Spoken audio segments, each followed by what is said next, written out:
ഞാനും doctor അസറും doctor വിനീതും ഒക്കെ ഉള്ള ടീം ഞങ്ങൾ ട്രക്കിങ്ങിലൊക്കെ ഭയങ്കര ഇൻട്രസ്റ്റ് ഉള്ളവരാണ്. അങ്ങനെ റെയിൻ ഹൈക്കേഴ്സ് എന്നാണ് ഞങ്ങൾ മഴയിൽ നനഞ്ഞുകൊണ്ട് ട്രക്ക് ചെയ്യും. അപ്പോൾ ഒരു ദിവസം ഭയങ്കരമായിട്ടൊരു ഹൈക്കിംഗ് ഒക്കെ ചെയ്ത് വീട്ടിൽ വളരെ തളർന്ന് ക്ഷീണിതനായിട്ട് ഞാൻ വന്നു. ആ തളർന്ന് ക്ഷീണിതനായിട്ട് വന്നപ്പോൾ നമ്മളെ യോദ്ധ സിനിമയിൽ കണ്ടിട്ടില്ലേ ജഗതി വരുന്നത്, ദാ വന്നിരിക്കുന്നു നിന്റെ മോഹൻ എന്ന് പറഞ്ഞിട്ട്, ആ രീതിയിലാണ് ഞാൻ എത്തിയത്. ആ സമയത്ത് ഞാൻ ഉമ്മന്റെ അടുത്ത് ഉമ്മ ചോദിച്ചു, മോനെ ഇന്ന് നിങ്ങൾ എവിടെ ട്രക്കിങ്ങിന് പോയത്? ഞാൻ പറഞ്ഞു, ഉമ്മ അത് ട്രക്കിംഗ് അല്ല, ട്രക്കിംഗ് എന്ന് പറഞ്ഞാൽ 2 ദിവസത്തിൽ കൂടുതലൊക്കെ പോകുന്ന സാധനത്തിനാണ്, ഇതിനെ ഹൈക്കിംഗ് എന്നാന്ന് പറയാം. നമ്മൾ കുറച്ചൊരു ഹൈപ്പൊക്കെ ആക്കിയിട്ട് പറഞ്ഞു. ആയിക്കോട്ടെ, ഇന്ന് എത്ര ദൂരം നടന്നു? 15 കിലോമീറ്റർ. 15 കിലോമീറ്റർ എന്ന് പറഞ്ഞാൽ എത്ര?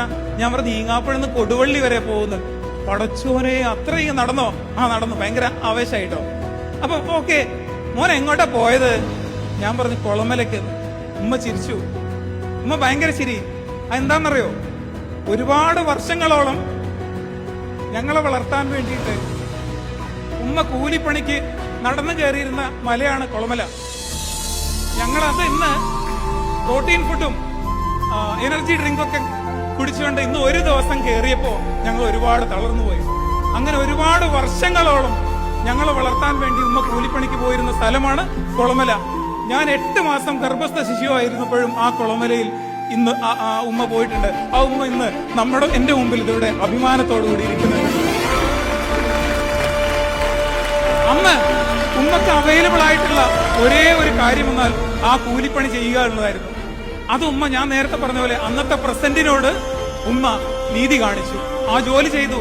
എന്നാലും ഉമ്മക്ക് പ്രതീക്ഷകൾ ഉണ്ടായിരുന്നു, വരും കാലങ്ങളിൽ എന്റെ മക്കൾ വലുതാവും.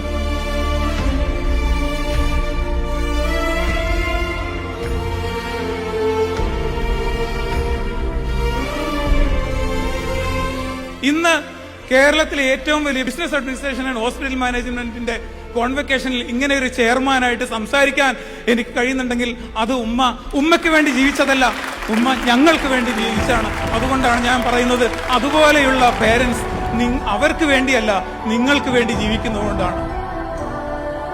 അതുകൊണ്ട് മാത്രമാണ് എനിക്കിവിടെ നിൽക്കാൻ കഴിയുന്നത്.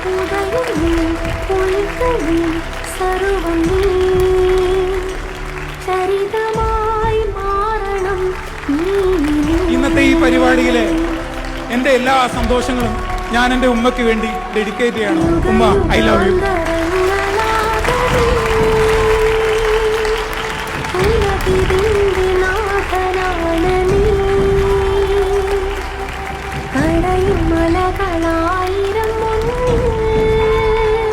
എനിക്ക് പേരൻസിനോട് പറയാനുള്ളത്, നിങ്ങൾ മറ്റുള്ളവർക്ക് വേണ്ടി മാത്രം ജീവിക്കരുത്. കുറച്ചെങ്കിലും നിങ്ങൾക്ക് വേണ്ടി ജീവിക്കണം.